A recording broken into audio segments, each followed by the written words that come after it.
રોશનભાઈએ ચંપારણમાં કરાવી હતી. ગયા મહિને દુબઈમાં જે મારી ભાગવત કથાથી 100 વૈષ્ણવોને અમદાવાદથી દુબઈ લઈને આવ્યા અને દુબઈના મુખ્ય મનોરથી પડી હતા. એમનો આગળ મનોરથ છે કે શ્રીલંકામાં અને નૈમિષારણ્યમાં પણ એમને મારી કથા કરવી છે, જ્યાં ઠાકોરજીની ઈચ્છા. કારણ કે બહુ જ કથા પ્રેમી છે. વર્ષમાં 6 મહિના બધા વૈષ્ણવની સાથે પ્રવાસમાં આવી ભાગવત કથાનું આયોજન કરતા રહે છે. એ બધાને પ્રસાદી ઉપરથી આશીર્વાદ આપે છે. હવે નીચે બેસી જાઓ, થોડી વાર વૈષ્ણવો પ્લીઝ નીચે બેસી જાઓ. હવે આજના મનોરથથી આજના આખો દિવસના ભાગ્યવાન ભગવતી વૈષ્ણવો સુરતથી પધારેલા છે. ગામ અમદાવાદના આસંતરિયા પરિવાર. હું જલ્દી નામ બોલું તો સ્ટેજ પાસે આવી જાય આપ શ્રીની સન્મુખ. ભૈજીભાઈ, રમેશભાઈ, ગુરુભાઈ, કિશોરભાઈ, વિનુભાઈ, કનુભાઈ અને સંજયભાઈ. આખો દિવસના મહાપ્રસાદના મનોરથથી આ વૈષ્ણવો છે તો જલ્દી સ્ટેજ ઉપર આવે.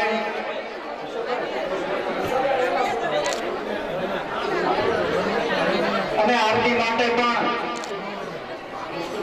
જે આગળ મનોરથી થયા છે, નેક્સ્ટ જે વૈષ્ણવો મનોરથી થવાના છે તે પણ આરતીનો લાભ લેવા માટે આજે આવી જાય. બધા જે પ્રસાદના મનોરથી છે તે જલ્દી આરતી માટે પૂરા પરિવાર સાથે આવી જાય.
शोभया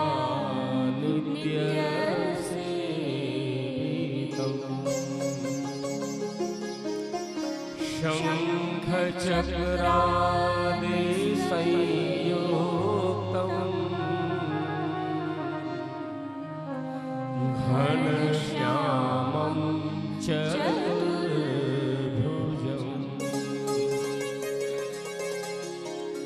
नमामि श्रीबालकृष्णम्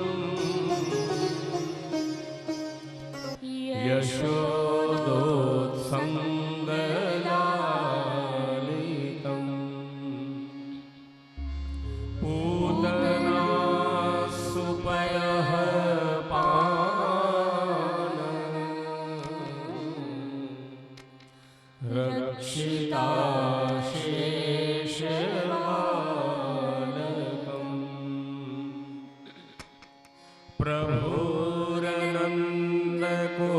प्रभुरनन्दकुमारो मे स्वामिनी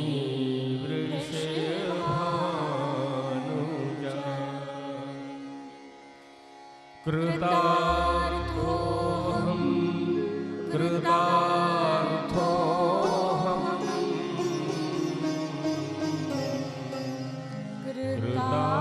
कृतार्थोऽहं न संशयः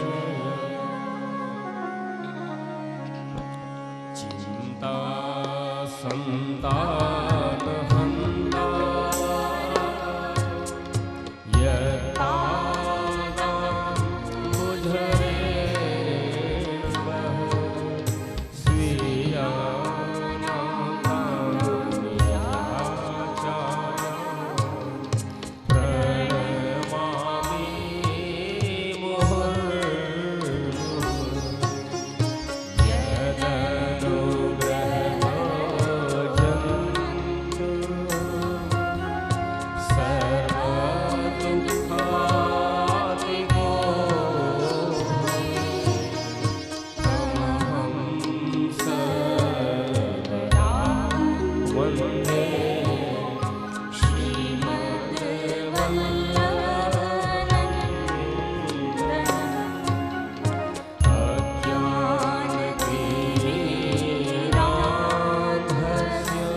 नित्यं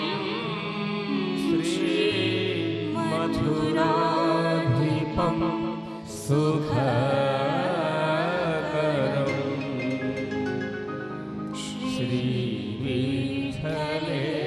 श्रीविठ्ठलेशं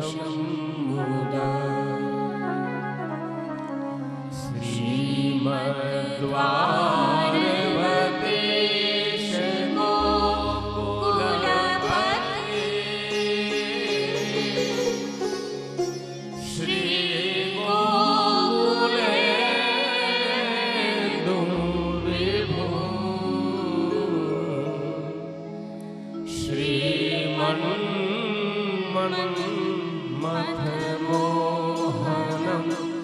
नटवरं श्रीबालकृष्णं भजे। श्रीमद्वल्लभ विठ्ठलं गिरिधरं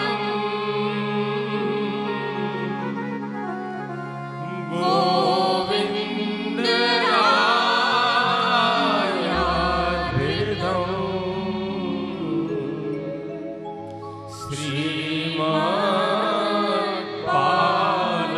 श्रीमत्पालककृष्ण गोकुलपति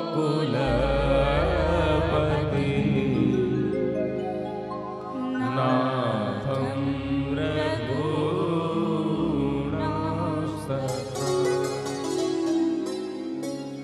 एवं श्री यदुनायकं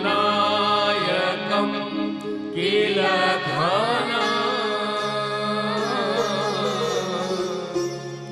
श्यामं च तद्वंशजा कालिन्दिं स्वगुरुं गिरिं गुरुविभुं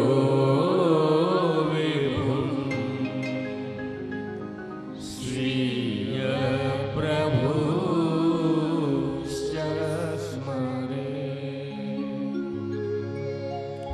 सच्चिदानन्दरूपाय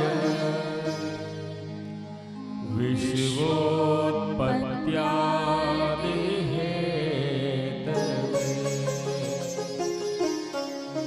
तापत्रय विनाशाय श्रीकृष्णाय वयं नुमः। अर्थं तस्य विवेचितुं नहि विभुः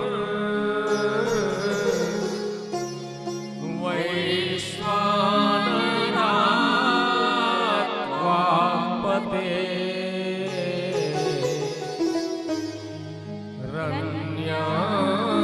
रण्यास्तत्र विधाय मानुषतनुं मा व्यासवश्रीपति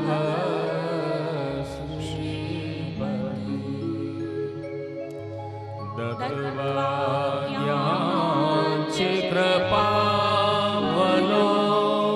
याचिकृपावलोकनपटुर्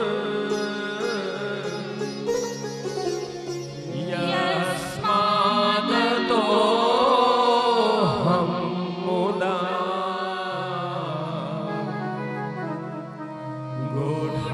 गूढार्थं प्रकटीकरोमि बहुधा व्यासस्य विष्णो प्रियम् पुष्टिमार्गीय सर्वज्ञ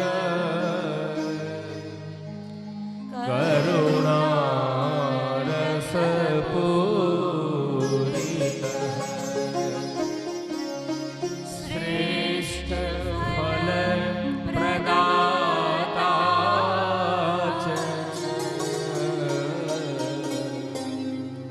तस्मै श्री गुरवे नमः। तस्मै श्री गुरवे नमः। तस्मै श्री गुरवे नमः। धीश की जय, धीश की जय, श्याम सुंदर श्री महारानी जी की जय। श्री ગોવર્ધન नाथ की जय વાંગમય સ્વરૂપ ભાગવત भगवान की जय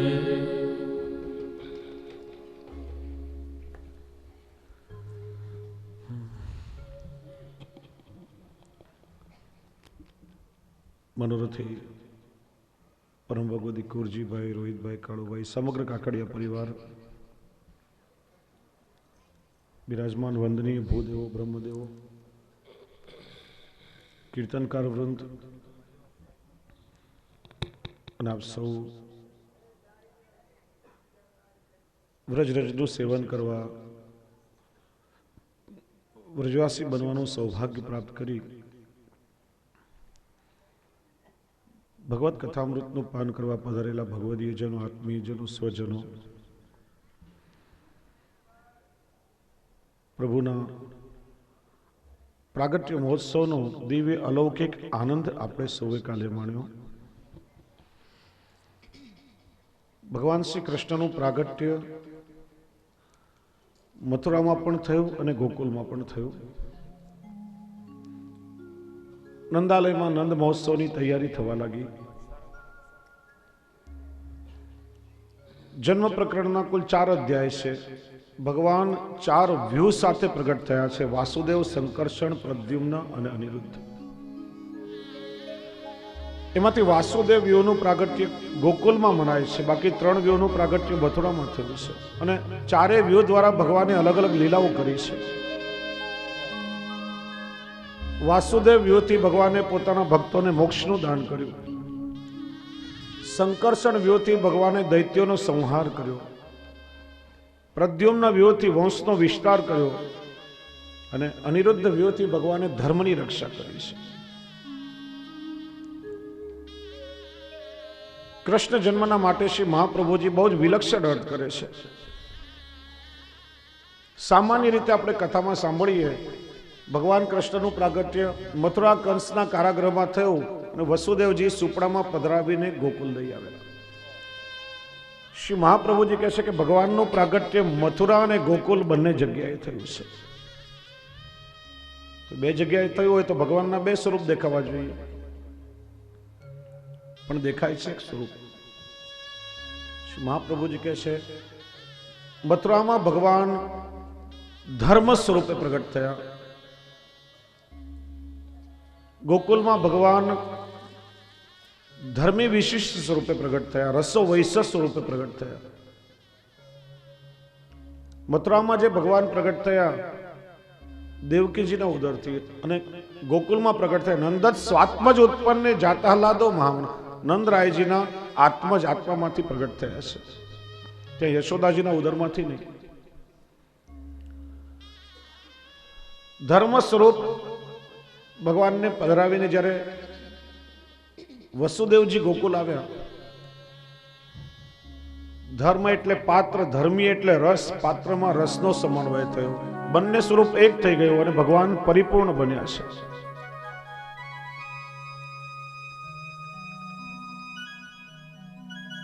એટલા માટે ભગવાનનું પ્રાગટ્ય બંને જગ્યા પર થયું. સુખદેવજી આ વાત જાણે છે, પણ વિશેષ પ્રકાશ મથુરાના પ્રાગટ્ય પર કર્યો છે. ગોકુલના પ્રાગટ્યનું ખાલી સાંકેતિક વર્ણન કર્યું છે. એનું કારણ પરીક્ષિતને કથા શ્રવણ કરાવી રહ્યા છે.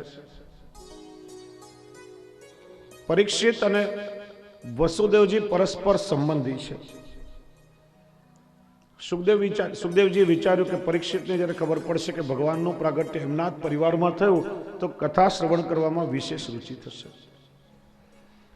એટલે મથુરાના પ્રાગટ્યનો વિશેષ પ્રકાશ કર્યો, પણ ગોકુલના પ્રાગટ્યનું સાંકેતિક વર્ણન દહેલી દીપક ન્યાયથી કર્યું.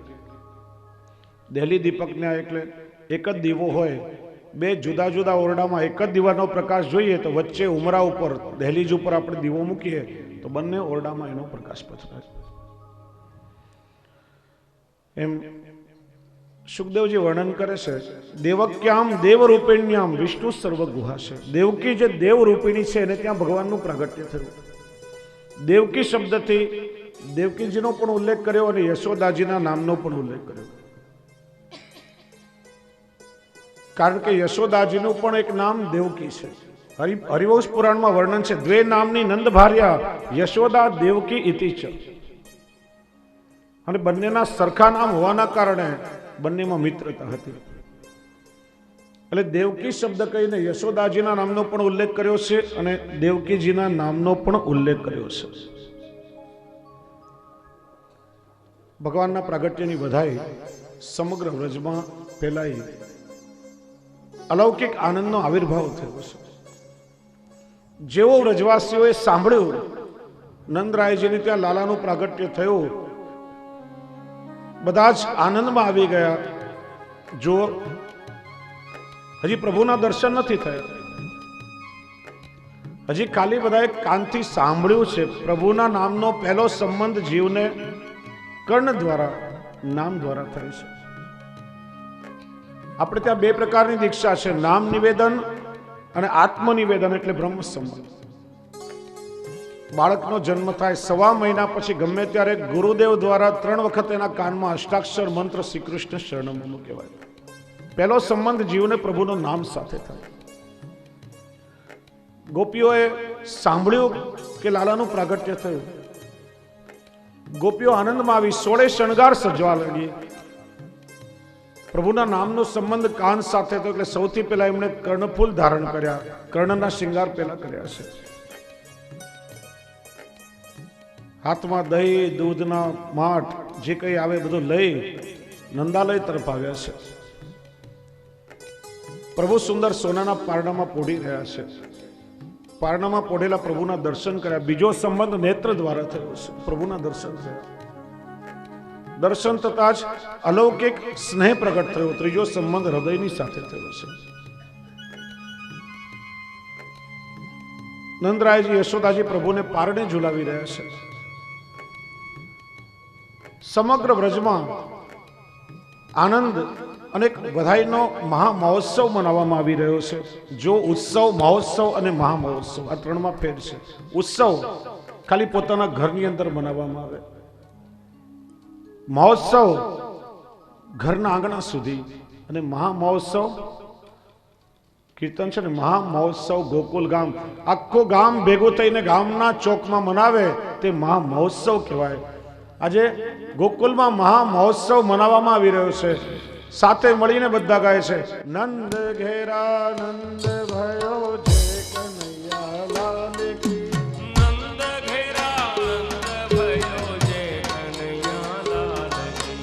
નંદ ભયો જય કનૈયા લાલ નંદ ઘેરા નંદ ભયો જય કનૈયા લાલ કી. નંદ ઘેરા નંદ ભયો જય કનૈયા લાલ કી. હે બ્રજ ને આનંદ ભયો જય કનૈયા લાલ કી. વ્રજ મે આનંદ ભયો જય કનૈયા લાલ કી. ગોકુલ મે ચંદા ભયો જય કનૈયા લાલ કી. ગોકુલ તે ચંદા ભયો જય કનૈયા લાલ કી. હે ગિરિધર ગોપાલ ભયો જય કનૈયા લાલ કી. ગિરિધર ગોપાલ ભયો જય કનૈયા લાલ કી. હે રાધા જુગો શ્યામ ભયો જય કનૈયા લાલ કી. રાધા જુગો શ્યામ ભયો જય કનૈયા લાલ કી. નેનન કો પ્રાણ ભયો જય કનૈયા લાલ કી. નૈનન કો પ્રાણ ભયો જય કનૈયા લાલ કી. હે સૃષ્ટિ કો આધાર ભયો જય કનૈયા લાલ કી. હે નંદ ઘેરા નંદ ભયો જય કનૈયા લાલ કી. હે નંદ ઘેરા નંદ ભયો જય કનૈયા લાલ કી. હે નંદ ઘેરા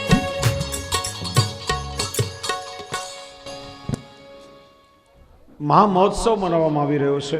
લાલુ ભટ્ટજી ટીકામાં બહુ સુંદર વર્ણન કરે છે. 7 ઉત્સવ ભેગા થાય ત્યારે એક મહોત્સવ કહેવાય. શ્રીમદ ભાગવતજીના 10મા સ્કંદમાં 5મા અધ્યાયમાં 2 થી 9 શ્લોક સુધીમાં એનું વર્ણન કર્યું છે. 7 પ્રકારના ઉત્સવ વ્રજવાસીઓએ મનાવ્યા છે. સૌથી પહેલું છે વિદ્યાકૃતોત્સવ. વાચયિત્વા સ્વત્યયનમ જાત કર્માત્મ સેવૈ. બ્રાહ્મણો દ્વારા સ્વસ્તિ વાચન કરવામાં આવ્યું, જાત કર્મ વગેરે કરાવ્યા. ભૂમિ સંસ્કાર ઉત્સવ. 3 સોપારી ભૂમિ પર પધરાવી પિતૃઓને દેવનું અર્ચન કર્યું. ત્રીજો ગો શૃંગાર ઉત્સવ. ગાવો વૃષાસ વત્સાસ હરિદ્રા તૈલ રુચિરા. ગાયોના શૃંગાર કરી અને 2 લાખ ગાયો નંદરાયજીએ દાનમાં આપી છે. શાસ્ત્ર એવું કહે છે કે પુત્રનો જન્મ થાય ત્યારે આપણી કુલ સંપત્તિ હોય એનો 36મો ભાગ બ્રાહ્મણોને દાનમાં દેવો જોઈએ. વ્રજમાં નંદ બાવા પાસે 72 કરોડ ગાય હતી અને એનો 36મો ભાગ એટલે 2 લાખ ગાયો વાછરડા સાથે સુવર્ણથી શિંગાર કરી સજાવી ધજાવીને બ્રાહ્મણોને દાનમાં આપી છે. ગોપકૃતોત્સવ. ગોવાળિયાઓ બધા ખૂબ સુંદર વસ્ત્ર આભૂષણ પહેરી સજી ધજીને આવ્યા છે અને સાથે ટોપી મણી આભૂષણો રત્નો જબલા બધું કાવડમાં ભરી ભરીને લઈને આવ્યા છે. 5મો ઉત્સવ છે વાદિત્ર વાદનોત્સવ. સૂત બંદીજનો આ બધા મંગલ વાદ્યો ભેરી દુંદુભી વગાડી રહ્યા છે, નૃત્ય કરીને ગાન કરી રહ્યા છે. ગોપિકોત્સવ. ગોપીજનોએ જ્યારે સાંભળ્યું ત્યારે નક્ષિક 16 શણગાર સજીને નંદાલયમાં આવ્યા છે. કીર્તનમાં ગયું છે ને, રાતી પીલી ચોલી પહેને નવતન ઝુમક સારી. ઝુમક સારી એટલે શું?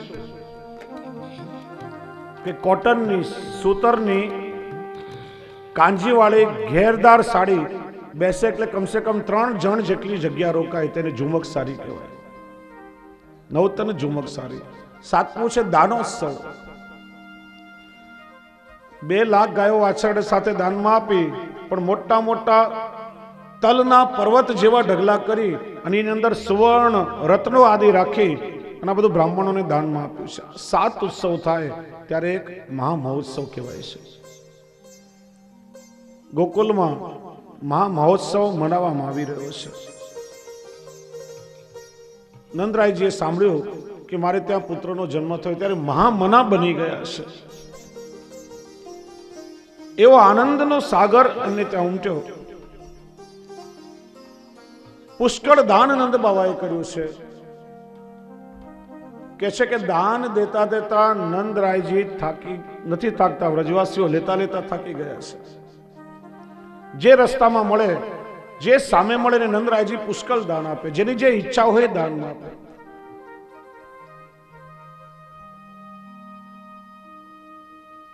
કે છે કે વ્રજના એક નાનકડા ગામમાં એક સામાન્ય બ્રાહ્મણ રહેતો હતો.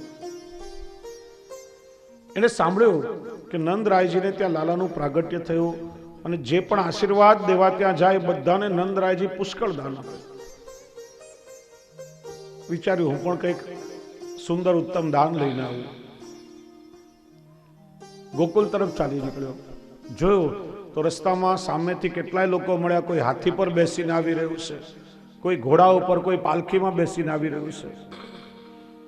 બધા આનંદમાં આવીને ગાય છે, નંદ ઘેરા નંદ ભયો જય કનૈયા લાલ કી. નંદ ઘેરા નંદ ભયો જય કનૈયા લાલ કી. હાથી દિએ ઘોડા દિએ ઓર દિએ પાલકી. હાથી દિએ ઘોડા દિએ ઓર દિએ પાલકી. જો આનંદ को हाथी दिए बूढ़े को पालकी. जुआन को हाथी दिए बूढ़े को पालकी. और ब्राह्मण को दान दिए हाथी घोड़ा पालकी. ब्राह्मण को दान दिए हाथी घोड़ा पालकी. આ મૂળ ગાવાની રીત છે. ઘણા લોકો કહે ને જે કનૈયા લાલ કી ને હાથી ઘોડા પાલકી, એમ નહીં. મૂળ પદ્ધતિ આ છે, નંદ ઘેરા નંદ ભયો જે કનૈયા લાલ કી. हाथी दिए, घोड़ा दिए और दिए पालकी। जुआनन को हाथी दिए, बूढ़ेन को पालकी और ब्राह्मण को दान दिए हाथी घोड़ा पालकी। બધા આનંદમાં. પેલો વિચારે હું પણ નંદ બાવા પાસે જઈને એક સરસ મજાનો હાથી દાનમાં માંગ્યો. હાથી પર બેસીને મારા ગામમાંથી હું નીકળીશ, મારી શોભા કેટલી વધી જશે, લોકો મારી સામે જોશે. આવ્યો નંદાલયમાં, આશીર્વચન બોલવા લાગ્યો. નંદરાયજી કે કહો વિપ્રવર તમારે શું જોઈએ? કે મહારાજ મને તો એક હાથી જોઈએ. નંદરાયજી હસ્તીશાળામાં ચિઠ્ઠી લખી આપી. એટલે ચિઠ્ઠી લઈને માવત પાસે આવે. જુવાન હટ્ટો કટ્ટો હાથી પસંદ કર્યો. કેમ ઊભો કરવો, કેમ બેસાડવો, કેમ વાળવો, બધું સંચાલન શીખી લીધું. હાથી પર બેસી એ તો ગાતો ગાતો પોતાના ગામ આવ્યો. સામાન્ય બ્રાહ્મણ ઘરે એક નાનકડી ગલીમાં બાર ચોકમાં હાથીને ઉભો રાખ્યો. ઘરે આવ્યો. ગોરાણી ઘરમાં રસોઈ કરતા હતા. આવીને કરે ભગવાન જો તો ખરા, નંદ બાવાએ મને શું આપ્યું દાનમાં? શું આપ્યું? જે આપ્યું હોય તો લઈ આવો. કે અહીંયા ના આવી શકે, બહાર આવીને જો. પેલી બહાર આવી જોયું તો આંગણામાં કઈ નથી. તો ક્યાં છે? શું લઈને આવ્યા? અરે અહીંયા નહીં, ચોકમાં છે. ચોકમાં જોયું તો બહુ મોટો એક હાથી ઉભો છે. તો કે આ શું લઈ આવ્યા?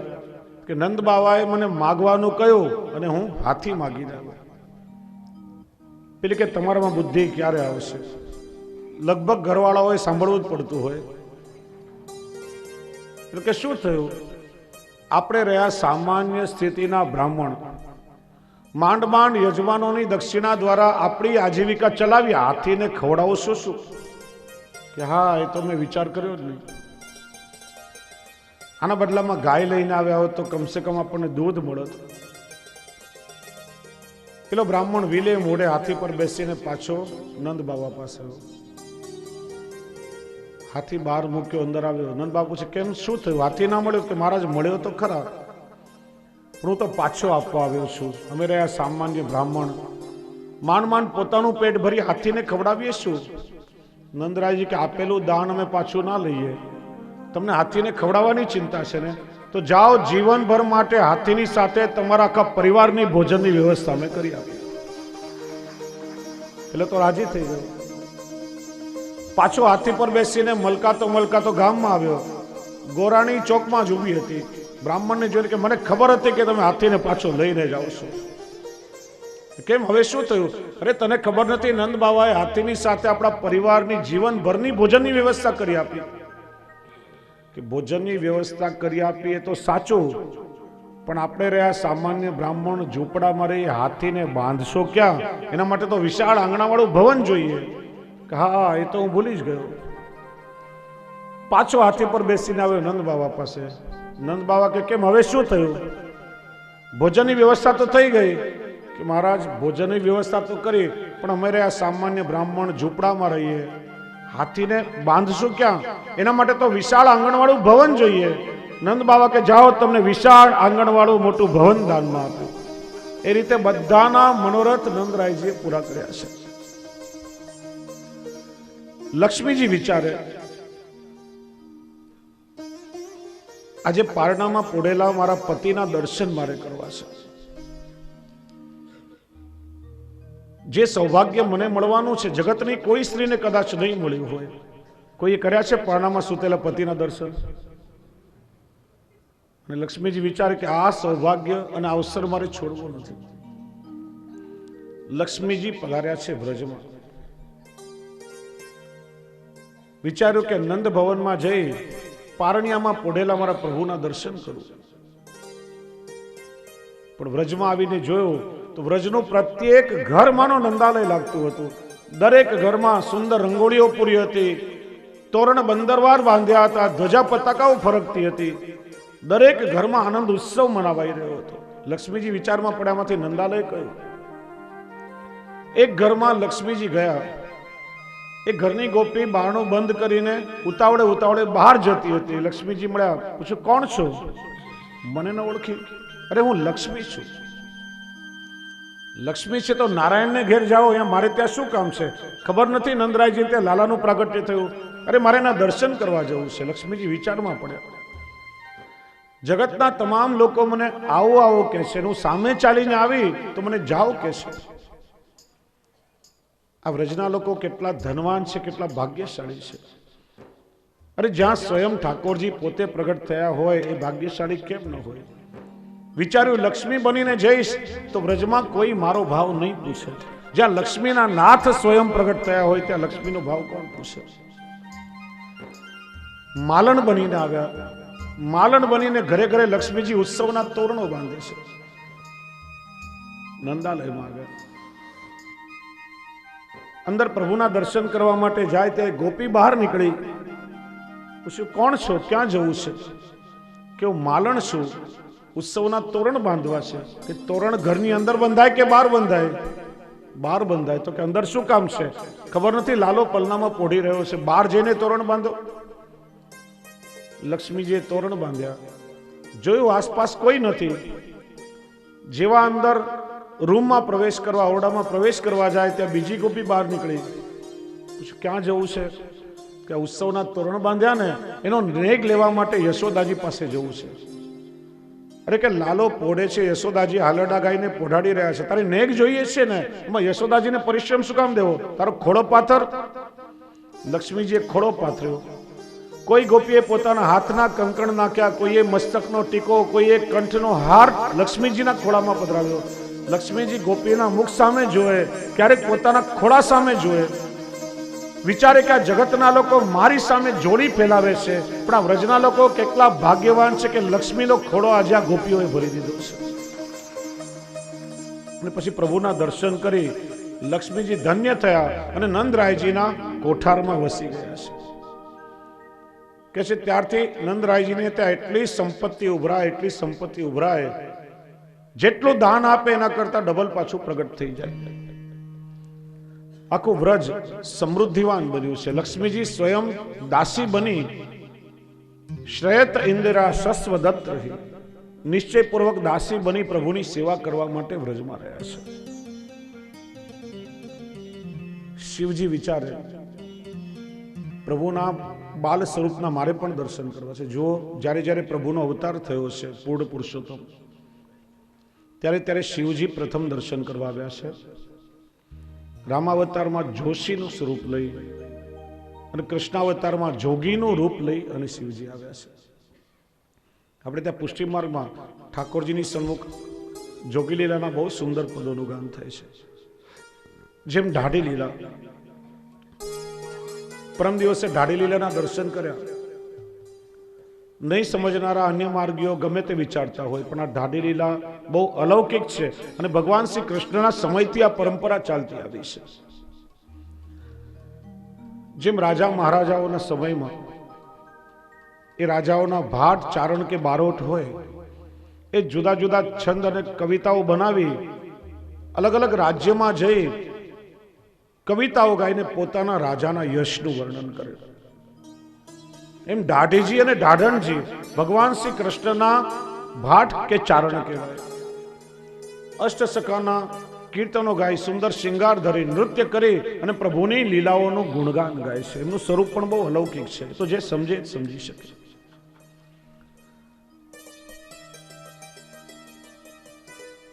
શિવજી જોગીનું રૂપ લઈને આવ્યા છે. નંદાલયના દ્વાર પર આવીને કે અલખ નિરંજન. યશોદાજીને લાગ્યું કોઈક યાચક કંઈ માગવા માટે આવ્યો છે. સોનાના થાળમાં મોતીઓ, રત્નો, સોનાના સિક્કા ભરી દાન આપવા જાય છે. શિવજી કે मैया मुझे ये दान नहीं चाहिए, मुझे तो लाला के दर्शन करने हैं. मैया विचारे કે આ જટાજૂટ જોગીને જોઈ અને મારો લાલો ડરી જશે कि बाबा लाला के दर्शन में नहीं कराऊंगी, दान चाहिए इतना ले लो. शिव जी के मैया मैं दर्शन किए बिना नहीं जाऊंगा, मैया के मैं दर्शन नहीं कराऊंगा. शिवजी विचारे કે આજે દર્શન કર્યા વગર પાછું મારે કૈલાસમાં નથી જવું. એ તો વૃંદાવનની કુંજ ગલીમાં ધૂણી રમાવીને બેસી ગયા, પ્રભુનું ધ્યાન કરવા લાગ્યા, સમાધિ લાગી. પ્રભુએ શું લીલા કરી કે પારણામાં પોડ્યા પોડ્યા પ્રભુ જોરથી રડવા લાગ્યા. બધાએ લાખ ઉપાય કર્યા પણ પ્રભુ છાના રે જ નહીં. મૈયા દૂધ પીવરાવે તો પ્રભુ દૂધ ના પીએ. કોઈ ગોપી ચકડીએ રમાડે, કોઈ ઘૂઘરાથી ખેલાવે, પ્રભુ શાંત ન થાય. વિચાર્યું કંઈક પરિશ્રમ થયો છે. હકીમને બોલાવ્યા, વૈદ્યને બોલાવ્યા, ઓસડિયા પાયા, પણ પ્રભુ છાના ન થાય. નજર ઉતારી, લાખ ઉપાય કરે, આખું ગોકુલિયું ગામ ગાંડું બનાવ્યું, લાખ ઉપાય બધા ભેગા થઈને કરે, પણ પ્રભુ રડતા જાય, શાંત ના થાય. ત્યારે કોઈ ગોપીએ કહ્યું, મૈયા જે દિનો પેલો જોગી આવ્યો હતો ને તે દીથી આ કાનો રોગી છે, લાગે છે જોગીની નજર કાનાને લાગી છે, અને જેની નજર લાગી હોય ને એ જ ઉતારી શકે. મૈયા કહે છે કોઈ જઈને જોગીને બોલાવો, મારા લાલાની નજર ઉતરાવો. અને ગોપીઓ વૃંદાવનની કુંજ ગલીમાં શિવજીને ગોતવા માટે નીકળી પડી છે. શિવજી સમાધિમાં પ્રભુનું સ્મરણ કરી રહ્યા છે, અને ગોપી શિવજીને લઈ પાછી નંદાલયમાં આવે છે. એ લીલાનું આપણે સૌ શ્રવણ કરીએ.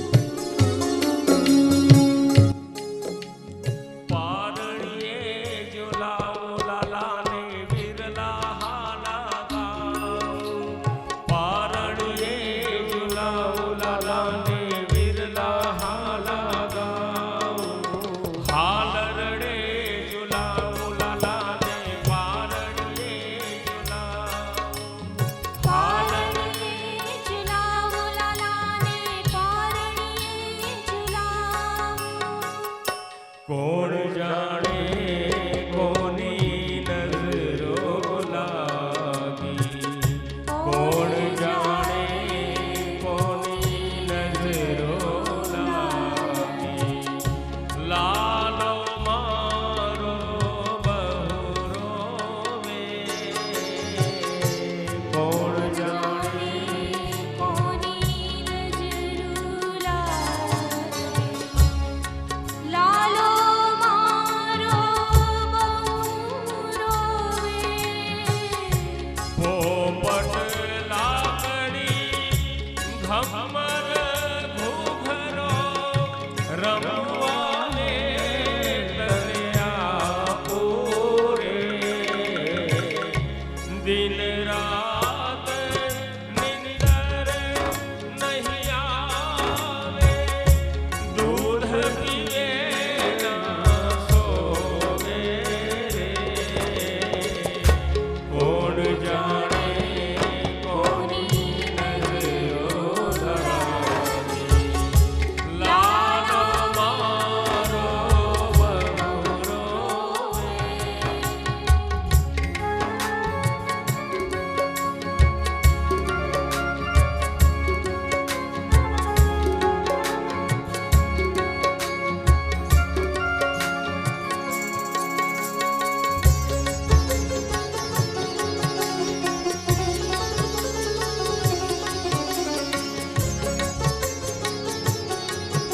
વૈષ્ણવ બધા આમ ઠંડીમાં ઠોઠી વળીને બેસીનારો, તાળી વગાડો, ઠંડી ઉડી જશે. કંઈક કરવા ઓસડ પાયા, કંઈક ઘડૈયા તેડાવ્યા રે. કંઈક હકીમોએ હાથ ખંખેર્યા, કંઈક હકીમોએ હાથ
ઝાલરા કંઠ રૂંધાયા દાસી રમાડી થાકી રે લાલાને દાસી રમાડી થાકી રે ગાંડુ બનાવ્યું ગામ ગોકુળિયું ગાંડુ બનાવ્યું ગામ ગોકુળિયું સૌએ નિંદ્રા ત્યાગી રે કોણ જાણે કોની નજરો લાગી લાલા મારો બહુરો વે કોણ જાણે કોની નજરો લાગી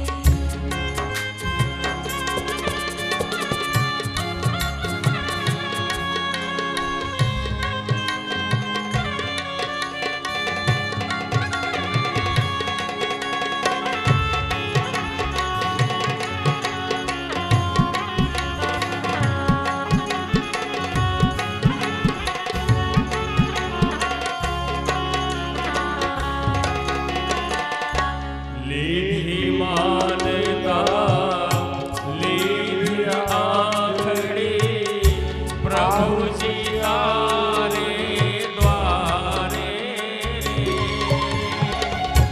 કાન કુંવરના કેશ ઉતરાવું કાન કુંવરના કેશ ઉતરાવું પ્રભુજી તારે દ્વારે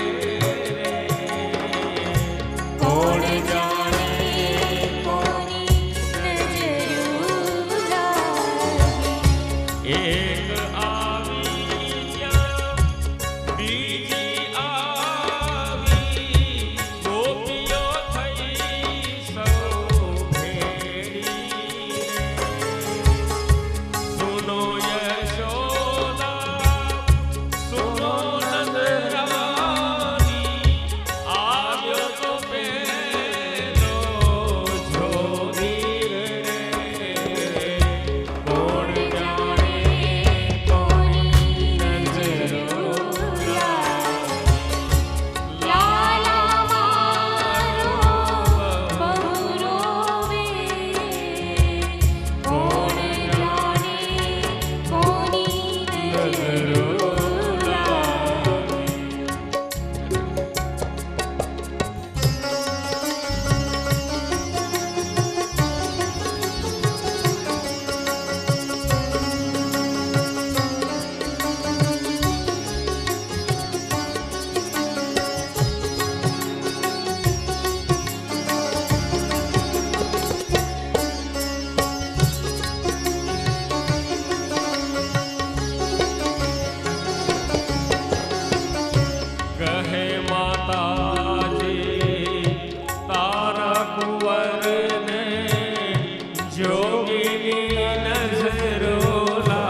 તો એક ગુણ લાગાયા રે કોણ જાણે કોની નજરો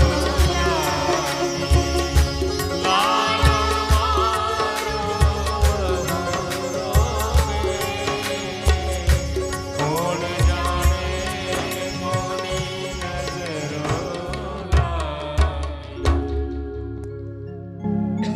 શિવજી દ્વાર પર પધાર્યા.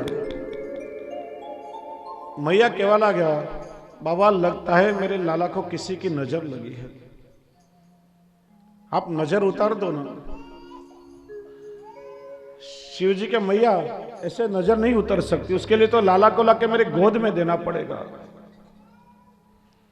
मैं ज्યાં મૈયાએ ઠાકોરજીને પધરાવીને શિવજીના ખોળામાં આપ્યા, શિવજીએ પ્રભુને પોતાના હૃદય સાથે લગાડ્યા. પ્રભુ એકદમ હસવા લાગ્યા. શિવજીએ ઠાકોરજીનો ચરણ લઈને પોતાના મસ્તક પર પધરાવ્યો. જો શિવજીના મસ્તક ઉપર અર્ધચંદ્ર છે અને ઠાકોરજીના ડાબા ચરણમાં અર્ધચંદ્રની નિશાની. શ્રી હરિરાયજી આ વસ્તુનો ભાવ પ્રકાશ કરે છે.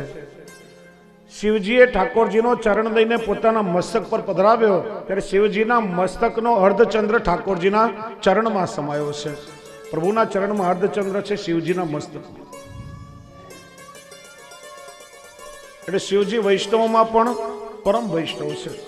પ્રભુ હસવા લાગ્યા છે. મૈયા વિચારે કે બહુ સિદ્ધ જોગી લાગે છે, લાવને મારા લાલાના વિષયમાં બે ચાર પ્રશ્નો એને પૂછી લઉં. मैया के बाबा ये मेरी सब सखियां कहती हैं तुम्हारे लाला पर बड़ी आफत आने वाली है. जानकार लोग कहते हैं लाला पर आफत आने वाली है. बताओ ना बाबा, मेरे लाला को किसी का भय तो नहीं है ना? शिव जी कह रहे मैया, काल भी जिसके आगे थर थर कांपने लगे उसको जगत में किसका भय हो सकता है? काल भी जिससे भयभीत हो जाए. आप चिंता मत करो, आपके लाला को कुछ नहीं होगा. बाबा पूछना तो नहीं चाहती, लेकिन पूछे बिना नहीं रह जाता. ये मेरी सारी सखियां मुझे ताना देती है कि तेरा लाला बड़ा सांवरिया है, सांवरे रंग का है, उसको कोई अपनी कन्या नहीं देगा. बाबा बताओ ना, मेरे लाला का ब्याह तो होगा ना? शिवजी यशोदाजीનું મુખ જોવા લાગ્યા, વિચારવા લાગ્યા કે યશોદાજીને કહીશ કે તારા દીકરો એક નહીં પણ 16,000 પરણીને લાવશે ને તો મૈયા કદાચ બેહોશ થઈ જશે. જ્યાં કલિયુગમાં સાસુ એક વહુને ના સંભાળી શકે, 16,000 ને સંભાળીશ ક્યાંથી? બધા પ્રસન્ન થયા છે. બધા જ દેવો પ્રભુના દર્શન કરવા માટે આવ્યા છે. છઠ્ઠા દિવસે તો પૂતના આવી ગઈ છે. ઘણા ઉપદ્રવો થયા અને જ્યાં લાલાનો પહેલો જન્મદિવસ આવ્યો ને ત્યાં નંદ બાવાને યાદ આવ્યું કે આ બધા ઉપદ્રવમાં આપણે લાલાનું છઠ્ઠી પૂજન કરવાનું ભૂલી ગયા. જો સામાન્ય રીતે છઠ્ઠી ક્યારે થાય? છઠ્ઠા દિવસે. પણ આપણે તે પુષ્ટિ માર્ગમાં છઠ્ઠી ઉત્સવ ક્યારે મનાવીએ? જન્માષ્ટમીના આગલે દિવસે, સાતમના દિવસે. પુષ્ટિ માર્ગમાં આપણો જે સેવાનો ક્રમ છે ને, સંપૂર્ણ ક્રમ પ્રભુની વ્રજ લીલા અનુસાર છે. 3 પ્રકારનો સેવાનો ક્રમ છે: નિત્ય સેવા, ઋતુ સેવા અને વર્ષોત્સવની સેવા. નંદાલય અને નિકુંજમાં પ્રભુ જાગવાથી પોળે ત્યાં સુધીનો જે દૈનિક ક્રમ છે એ નિત્ય લીલા. 12 મહિનામાં 6 ઋતુઓ બદલાય, દર 2 મહિને એક ઋતુ બદલાય, અને ઋતુ અનુસાર જેમ વાતાવરણમાં પરિવર્તન આવે એમ ઠાકોરજીના વસ્ત્રો, સેવાનો ક્રમ અને સામગ્રીમાં પણ પરિવર્તન આવે. ઋતુ પ્રમાણે વ્રજની ઋતુનો ભાવ વિચારી ઠાકોરજીની સુખરૂપ સેવા થાય.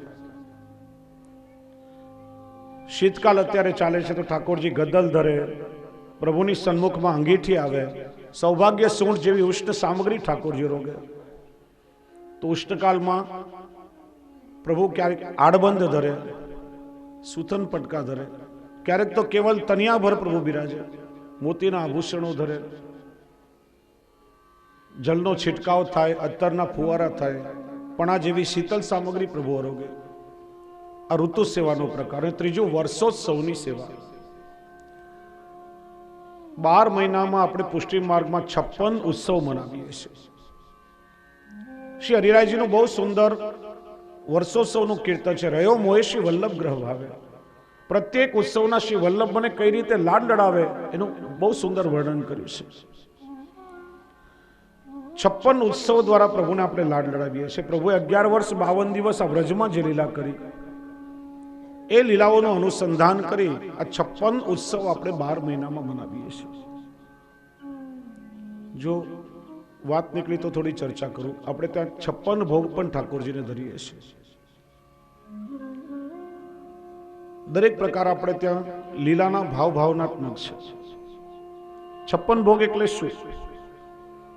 અમેરિકામાં કોઈએ મને એકવાર પૂછ્યું હતું 56 ભોગ એટલે 56 સ્વીટ્સ ના. 56 એ પ્રકારની સામગ્રી સાથેનો કોઈ તાત્પર્ય નથી. જુદા જુદા ભાવ એની પાછળ છે. એક ભાવ એ છે કે આ વ્રજ છે એ 56 દલનો કમલાકાર છે. 8 પાખડી 16 પાખડી અને 32 પાખડી ભાવથી વ્રજ કમલનો મનોરથ પણ થાય. આખું વ્રજ 56 દલ કમલાકાર છે. દરેક દલના અધિપતિ એક એક ગોપીજનો છે. તો 56 દલના 56 ગોપીજનોના ભાવથી જુદી જુદી ઠાકોરજીને સામગ્રી ધરવામાં આવે તે 56 ભોગ. એક ભાવ એવો છે કે 12 મહિનામાં 56 ઉત્સવ આપણે મનાવીએ છીએ. જો આપણે ત્યાં ઉત્સવ કે મનોરથો કેવલ સુકે સુકા થતા નથી.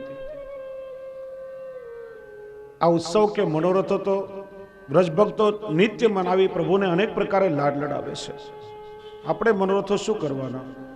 વ્રજભક્તો નિત્ય નૂતન મનોરથો કરી પ્રભુને લાડ લડાવે છે.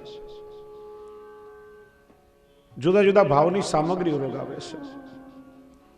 આપણે તો ખાલી પ્રભુને કાલાવાલા કરીએ, મનોરથો કરીએ. આપણે પ્રભુને પરિશ્રમ થાય અને પરિશ્રમ નિવારણ માટે મનોરથના ભાવની સામગ્રી પણ રોગાવી પડે. હવે લૌકિક કાર્યમાં વ્યસ્તતાના કારણે કોઈ ઉત્સવમાં કોઈ સામગ્રી રોગાવાની રહી ગઈ હોય, સેવામાં કોઈ ન્યૂનતા રહી ગઈ હોય, તો 56 ભોગ દ્વારા વર્ષોત્સવના 56 ઉત્સવના ભાવની સામગ્રી આપણે ઠાકોરજીને રોગાવીએ છીએ. એક આધિભૌતિક ભાવ એવો પણ છે કે જીવાત્માની 84 લાખ યોની, છેલ્લી યોની મનુષ્યની. માણસનું શરીર સૌથી છેલ્લું મળે. માણસનું શરીર કર્મ પ્રધાન છે. જેવું કર્મ કરીએ બીજો ભાવ ત્યાર પછી નક્કી થાય. મનુષ્યની યોની બાદ કરો તો બાકી કેટલી રહે? 83,99,999. 83 8 ને 3 11 અને 5 9 9 5 45 45 ને 11 56.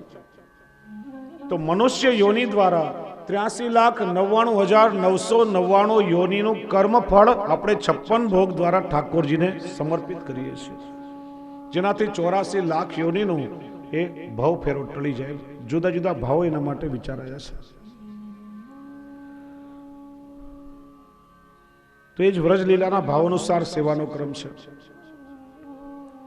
નંદરાયજીને યાદ આવ્યું આવતીકાલ તો લાલાનો જન્મદિવસ છે ને છઠ્ઠીનો ઉત્સવ મનાવવાનો રહી ગયો છે. ગામમાં બધાને ખબર પડશે તો લોકો આપણી હાંસી કરશે. યશોદાજીને કહ્યું કે ચાલો ચૂપચાપ આપણે નંદાલયમાં ઘરમાં જ છઠ્ઠી ઉત્સવ મનાવીએ. એટલે જ 7મના દિવસે નંદાલયની ભીતર નંદરાયજી છઠ્ઠી પૂજન કરે છે. તો રીતે આપણે ત્યાં સેવાનો ક્રમ છે. કારણ કે છઠ્ઠા દિવસે તો પૂતના આવી ગઈ છે. સુંદર સ્ત્રીનું રૂપ લઈ ગામ ગામ નગર નગર નાના 10 દિવસ સુધી જન્મેલા બાળકોને મારતી મારતી પૂતના નંદાલયમાં આવી છે. નંદાલયમાં આવી ત્યાં સુધી 16,000 બાળકોના પ્રાણ પૂતનાએ લીધા છે. માયાવી સ્ત્રીનું સુંદર રૂપ ધારણ કર્યું છે. પૂતના કોણ છે? શ્રી મહાપ્રભુજી કહે છે પૂતના તું અવિદ્યા. પૂતના અવિદ્યાનું સ્વરૂપ છે. અવિદ્યાના 5 પર્વ છે: દેહાધ્યાસ, ઇન્દ્રિયાધ્યાસ, પ્રાણાધ્યાસ, અંતઃકરણાધ્યાસ અને સ્વરૂપ વિસ્મૃતિ. 5 અધ્યાસો વાળી પૂતના વ્રજમાં આવી છે. પૂતના એટલે અવિદ્યા, ને અવિદ્યા વ્રજમાં ક્યારે આવી શકે? કે છે બે વસ્તુઓ વ્રજની બહાર હોય, નંદરાયજી અને ગાયો. વ્રજ એટલે દેહ, નંદરાયજી એટલે જીવ. દેહ અને જીવ જ્યારે વ્રજની બહાર રમણ કરતા હોય ત્યારે જ આપણામાં અવિદ્યાનો પ્રવેશ થઈ શકે. નંદરાયજી ગયા છે મથુરા કંસને વાર્ષિક કર ચૂકવવા માટે, અને ગાયો ગઈ છે વનમાં ચરવા માટે. દેહ અને જીવ જ્યારે પ્રભુથી વિમુખ થયા ત્યારે જ અવિદ્યાનો પ્રવેશ થયો છે. પૂતના એટલે પૂતાન અપી નયતિ આશા. પૂતના, પૂત એટલે પવિત્ર, જે પવિત્રને પણ મોહમાં નાખી દે એનું નામ છે પૂતના. આવી નંદાલયમાં ઘર આંગણામાં યશોદાજી ને રોહિણીજી બેઠા છે. એ પણ પૂતનાને જોઈને મોહિત થઈ ગયા. પૂછવા લાગ્યા, બેન તું કોણ છે? કે હું નજીકના ગામમાં રહું છું. સાંભળ્યું છે કે તમારે ત્યાં બહુ સુંદર પુત્રનો જન્મ થયો છે, એના દર્શન કરવા આવીશું. હમણાં મારો લાલો પોડી રહ્યો છે, જાગે ત્યારે કરાવીશ. વાતો એ વળગ્યા. યશોદાજીને યાદ આવ્યું કોઈ કામ, ઉઠીને ઘરની અંદર ગયા. પૂતનાએ જોયું આસપાસ કોઈ નથી અને ચૂપચાપ ઠાકોરજીના કક્ષમાં પ્રવેશ કર્યો છે. પ્રભુ પારણામાં પોડી રહ્યા હતા. વિચાર્યું કે આ બાળકને તો પ્રણામણા લઈ જઈશ. જ્યાં પૂતનાએ ઠાકોરજીને પોતાના ખોળામાં ઉપાડ્યા, ઠાકોરજીએ પોતાના નેત્રો બંધ કરી દીધા. જુદા જુદા આચાર્યના જુદા જુદા અર્થ કરે છે. કોઈ આચાર્યએ અર્થ કર્યો, નેત્ર બંધ કરીને ભગવાન પૂતનાના પૂર્વ જન્મનું સ્મરણ કરવા લાગ્યા. ભગવાન કે હું તને ઓળખી ગયો કે તું બલિરાજાની એ જ કન્યા છે, કે મને વામન સ્વરૂપે નાના બાળક સ્વરૂપે જોયા ત્યારે તારી અંદર વાત્સલ્યનો ભાવ આવ્યો, અને મેં પછી જ્યારે વિરાટ સ્વરૂપ ધારણ કર્યું ત્યારે મને મારવાનો હિંસાનો ભાવ તારી અંદર આવ્યો, કે મારો દીકરો જો આવો હોય તો દૂધમાં વિષ આપીને હું એને મારી નાખું. પ્રભુ કે તારા બંને મનોરથો પૂરા કરવા માટે હું આવ્યો છું. પણ શ્રી મહાપ્રભુજી સુબોધનીજીમાં બહુ સચોટ અર્થ બતાવે છે. ભગવાનના નેત્ર જ્ઞાન સ્વરૂપ છે, અને પૂતના જો પ્રભુના નેત્રમાં જોઈ લે તો પ્રભુની લીલાનું જ્ઞાન પૂતનાને થઈ જાય તો લીલા સંભવી જ ન શકે. અને એટલા માટે પ્રભુએ નેત્રો બંધ કરી લીધા છે. પૂતનાએ પ્રભુને ખોળામાં ઉપાડ્યા. પ્રભુએ બે હાથથી પૂતનાને પકડી. એક શ્રીયસથી પ્રભુએ સાધનનું દાન કર્યું, બીજા શ્રીયસથી પ્રભુએ પૂતનાને ફળનું દાન કર્યું છે. કાળકૂટ વિષ્ણુ લેપન કરીને આવી પ્રભુને સ્તનપાન કરાવ્યું, અને પ્રભુએ દૂધ પીતા પીતા પૂતનાના પ્રાણ પી લીધા છે. પૂતના તડપવા લાગી, મુંચ મુંચ. એનો અર્થ પ્રભુ મને આ સંસારની તમામ આસક્તિઓમાંથી છોડાવો. પૂતનાના પ્રાણ નીકળી ગયા. 16 યોજન વિસ્તારવાળું વિશાળ શરીર ધારણ કરી મૂળ રાક્ષસી રૂપમાં પૂતના જમીન પર જોરથી પડી છે. પૂતના જમીન પર પડી એટલેનો ભયંકર અવાજ આવ્યો. બધા જ ભયભીત થઈ ગયા. માં દોડતી દોડતી આવી. આવીને જોયું તો નાનકડું બાળક પૂતનાના વક્ષસ્થળ ઉપર રમી રહ્યું છે. વાત્સલ્યથી બાળકને ખોળામાં લઈ બાળકની રક્ષા માટે મૈયા સ્તુતિ કરવા લાગ્યા. એ ભાગવતજીમાં પૂતના કવચ કહેવાય છે. લૌકિકમાં એવી માન્યતા છે કે નાનું બાળક માંદું સાજું થાય ત્યારે પૂતના કવચનો પાઠ કરવાથી સારું થાય છે. અને કે છે આ પ્રસંગનો આપણે શ્રવણ કરીએ ત્યારે આપણા અંતઃકરણના દોષો પણ નિર્મૂળ થઈ જાય છે. માં વિચારે, હવે મારા લાલનને હું ક્યાંય બહાર નહીં જવા દઉં. જે આવે છે તે મારા લાલાને હેરાન પરેશાન કરે છે. હવે હું કોઈને દર્શન નહીં કરાવું. જોત જોતામાં 3 માસ વીતી ગયા. માએ વિચાર્યું, ઘણા સમયથી મારી કોઈ સખીઓને મળી નથી, લાલાના દર્શન કોઈને કરાવ્યા નથી, ના 3 મહિનામાં કોઈ ઉપદ્રવ પણ થયો નથી. મારી બધી સખીઓને મારે મળવું છે. થોડા સમયમાં હરણી નક્ષત્ર આવી રહ્યું છે, અને હરણી નક્ષત્રમાં એ શુભ દિવસે મારા લાલાના બધાને દર્શન કરાવીશ. વ્રજમાં બધાને સમાચાર મળ્યા, બધા રાજી થયા. કોઈ જબલા, કોઈ ટોપી, કોઈ મીઠાઈ, પકવાન, જાત જાતના રમકડા છાપમાં લઈ અનેક પ્રકારની ભેટ સોગાદો લઈને બધા પ્રભુના દર્શન કરવા માટે આવ્યા. રમતા રમતા લાલો થાકી ગયો. મૈયા વિચારે મારા લાલાને નીંદર આવી રહી છે ને મારે મારી સખીઓને મળવું છે. જોયું ત્યાં એક બળદગાડું હતું. એ બળદગાડામાં દૂધ દહીંના બધા માટ હતા. મૈયાએ બળદગાડા નીચે એક નાનકડું ઘોડિયું બાંધી લાલાને એમાં પોડાડ્યો છે. આ દ્રશ્ય ગ્રામ્ય વિસ્તારમાં હજી પણ જોવા મળે. ગામડામાં પેલો ખેડૂત બળદગાડું લઈને જતો હોય, ઘરની સ્ત્રી ગાડામાં ભાથું લઈને બેઠી હોય, ગાડાની નીચે ઘોડિયું બાંધી બાળકને સુવડાવે. ગાડું ચાલે, પેલું ઘોડિયું ઝૂલતું જાય ને બાળક નિરાતે ઊંઘી જાય. હજી પણ દ્રશ્ય ગામડામાં જોવા મળે. પ્રભુને બળદગાડામાં પોડાડ્યા. શકટાસુર નામનો અસુર બળદગાડાનું રૂપ લઈને આવ્યો હતો. આ ગાડું શું છે? ગાડું એ આપણા સંસારનું પ્રતીક છે. ગાડાના બંને પૈડા સંસારને ચલાવનારા પતિ અને પત્ની છે. એ ગાડામાં દૂધ દહીંના માટ હતા. એ હતા બધા સંસારના વિષય રસો. સંસારના વિષયના બધા રસો ઉપર અને ભગવાન નીચે. એ ભગવાનને જરાય ગમ્યું નથી. ભગવાને સહેજ પોતાનો ચરણ ગાડાને અડાડ્યો અને ગાડું ચૂર થઈ ગયું. ભગવાને શકટાસુરનો ઉદ્ધાર કર્યો છે. શ્રી મહાપ્રભુજી સુબોધનીજીમાં કહે છે, વિષયાશક્તિ રૂપ ગ્રહ રૂપ ચરણ ઉક્ષેપણે નાશ. પોતાના ચરણથી પ્રભુએ વ્રજવાસીઓની સંસારની આસક્તિનો નાશ કર્યો છે. સંસારના વિષય રસો બધા નિર્મૂળ કર્યા છે અને વ્રજવાસીઓની આસક્તિ પોતાનામાં સિદ્ધ કરી નિરોધ કરાવ્યો છે. પ્રભુ કહે છે, જ્યારે જ્યારે તમે મને ગૌણ બનાવી અને સંસારના વિષય રસોનું આસ્વાદન કરવામાં તમારા મનને લગાડશો, ત્યારે હું તમારા સંસાર રૂપી ગાડાને તોડી નાખીશ. જો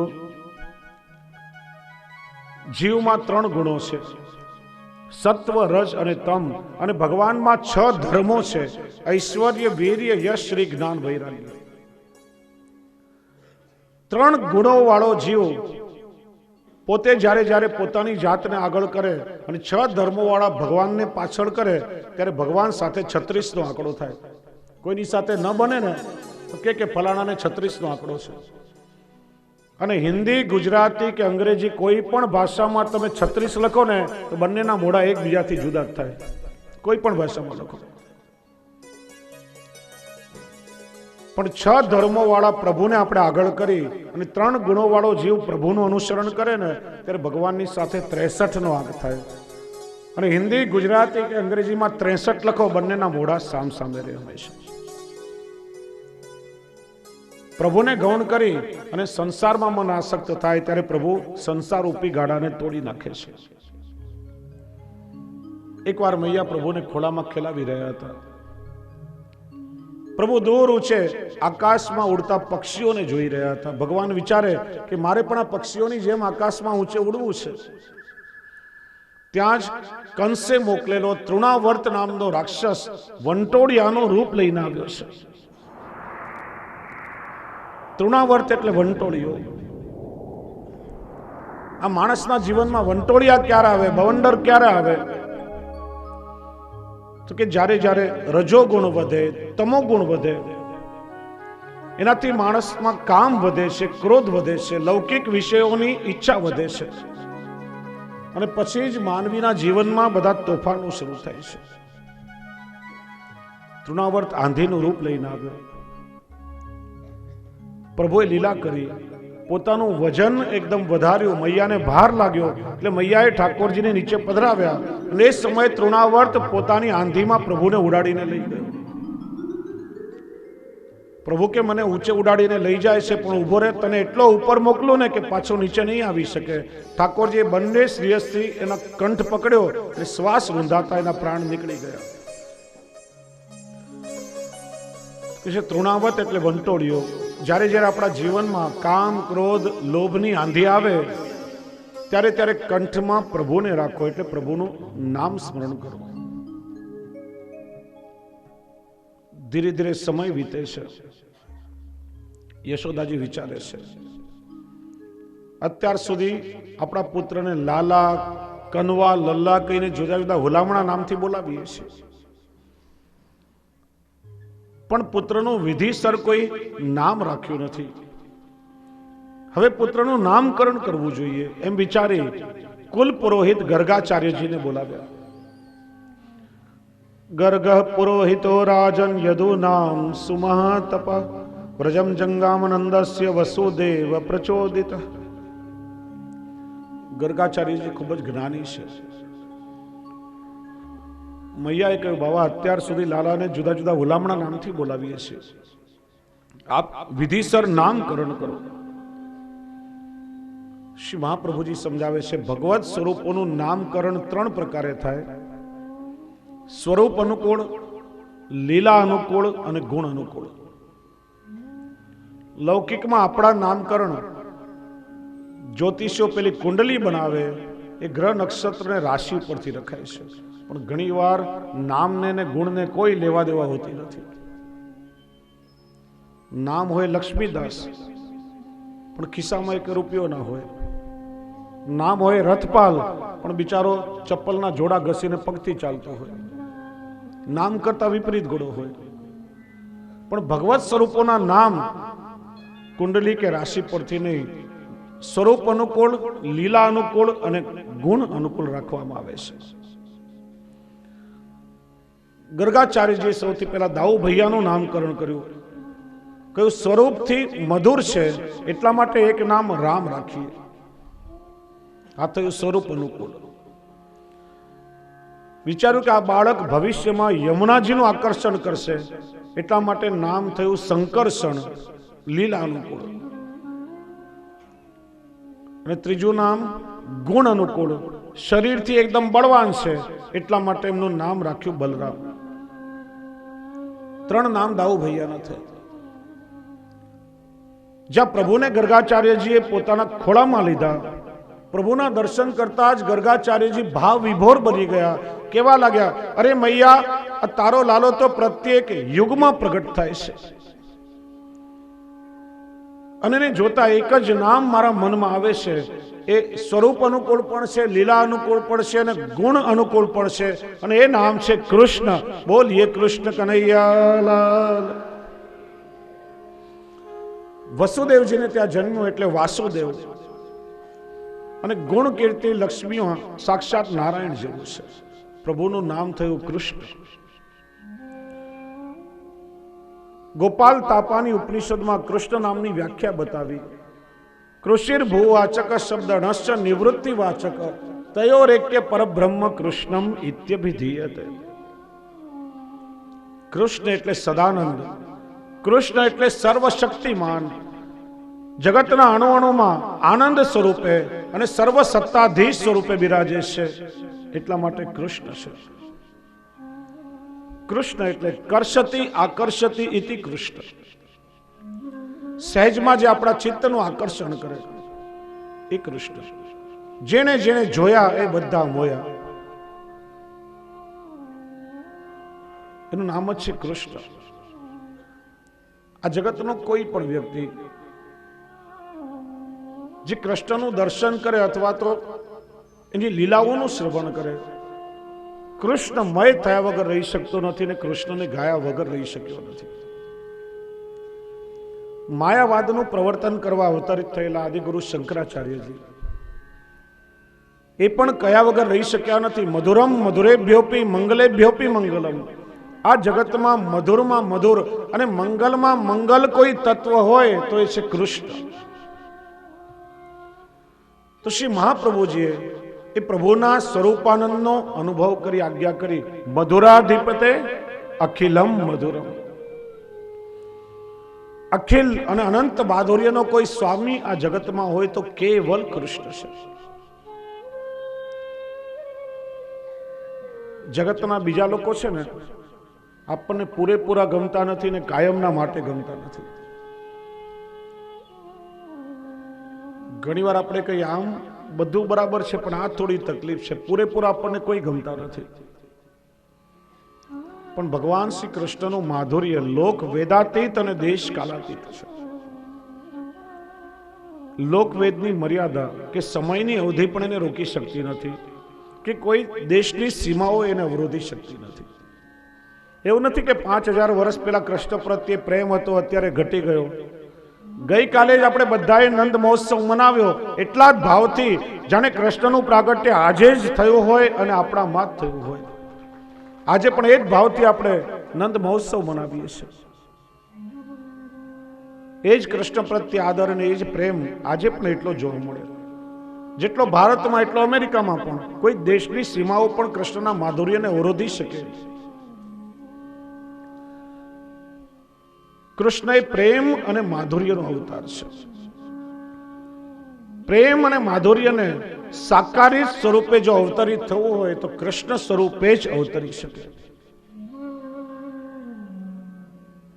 એટલા માટે ભગવાન શ્રી કૃષ્ણને માખણ અને મિશ્રી પ્રિય થયા છે. માખણ એટલે કોમલતા અને મિશ્રી એટલે મધુરતા. ભગવાન કહે છે તમારું મન માખણ જેવું કોમળ હશે અને તમારી વાણીમાં મિશ્રી જેવી મધુરતા હશે ને ત્યારે જ હું તમને મળીશ. આદિ કવિઓથી લઈ અર્વાચીન બુદ્ધિજીવીઓએ પણ કૃષ્ણના ગુણ ગાયા છે. જેને જોયા કૃષ્ણમય બન્યા છે. રસકાનજીની વાર્તામાં આવે છે, રસકાનજી એકવાર આવી રહ્યા હતા. બે વૈષ્ણવ રસકાનજીને જોઈને આપસમાં વાતો કરે કે આ રસખાનને મનુષ્યના બાળકમાં જેટલી આસક્તિ છે એટલી જો પ્રભુમાં થાય ને તો એનો ઉદ્ધાર થઈ જાય. રસકાનજીને એક નાનકડા બાળકમાં આસક્તિ હતી. આખો દિવસ એનું મોઢું જોયા કરે, એની પાછળ પાછળ ફર્યા કરે. જ્યાં સુધી એ બાળકનું મોઢું ના જોયે ત્યાં સુધી અન્ન જલ પણ ના લે, એટલી આસક્તિ. એ બે વૈષ્ણવ કહે છે કે મનુષ્યના બાળકમાં આસક્તિ છે એટલે પ્રભુમાં થાય ને તો એનો ઉદ્ધાર થઈ જાય. રસખાનજીએ સાંભળ્યું, આવીને કહેવા લાગ્યા તુમ દોનો અભી મેરી ही बात कर रहे थे ना. પેલા घबराया, म्लेच्छ से कोई उपद्रव करसे कि ना ना हम तो आपस में हमारी बातें कर रहे थे. कि नहीं मैंने बराबर सुना, तुम मेरी बात कर रहे थे, सच बताओ नहीं तो अभी सर उड़ा दूंगा. પેલા घबराया कि नहीं हमें तो कहता था कि આ રસખાનને મનુષ્યના બાળકમાં જેટલી આસક્તિ છે એટલી જો ભગવાનમાં થાય ને તો એનો ઉદ્ધાર થઈ જાય. तो भगवान किसे कहते हैं कि जेने मने तमने आखा जगत ने बधाने बनाव्या ये भगवान. कि अच्छा ये भगवान कैसा दिखाई देता है. एक वैष्णव पासे पागमा श्रीजी बाबाનું બહુ સુંદર ચિત્ર એમણે સંભાળીને રાખ્યું હતું. કાઢીને રસકાનજીને બતાવ્યું, જો અમારા ભગવાન આવા દેખાય. ચિત્ર જોતા જ રસખાનજીની લૌકિક આસક્તિ છૂટી ગઈ અને ઠાકોરજીના સ્વરૂપમાં એવી આસક્તિ થઈ ગઈ. કેવા લાગ્યા, અરે ये तो मेरा महबूब है, कोई मेरे महबूब के दीदार मुझको करवा दो. શ્રીજી બાબા કેવા લાગતા હતા, જરીના વાઘા ધારણ કર્યા હતા, સુંદર જરીની પાગ ધરી હતી, ભાલ પર કેસરનું તિલક શોભી રહ્યું હતું, કમલપત્ર હતું, કર્ણમાં કુંડલ ધારણ કર્યા હતા, સુંદર મોરપીંછનો મુગુટ ધરાવ્યો હતો, શ્રીકંઠમાં વૈજયંતી માલા, શ્રીયસમાં બાજુ પોચી કડા, પીળું પીતાંબર હવામાં લહેરાઈ રહ્યું હતું, નેત્રોમાં અંજન અને વાકડિયાળા કેશ, ઘુંઘરાળા કેશ લહેરાઈ રહ્યા હતા. આવા પ્રભુના અદ્ભુત સ્વરૂપના દર્શન રસકાનજીએ કર્યા અને રસકાનજી પ્રભુના સ્વરૂપમાં આસક્ત થઈ ગયા છે.